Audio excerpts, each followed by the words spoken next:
Hi friends, ఈరోజు మనం tandoori mushroom tikka ఎలా చేసుకోవాలో చూసేద్దాం రండి.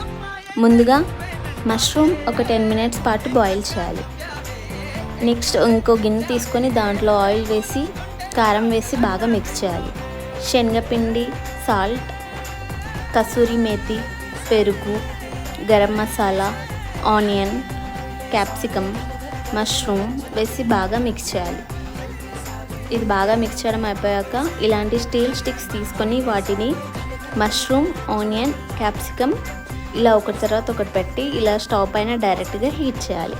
ఇవి బాగా బ్రౌన్ కలర్ అయ్యాక ఇంకో కోటింగ్ వేసి మళ్ళీ కాల్చాలి. అంతే, ఎంతో టేస్టీ అయిన తందూరి మష్రూమ్ టిక్కా రెడీ.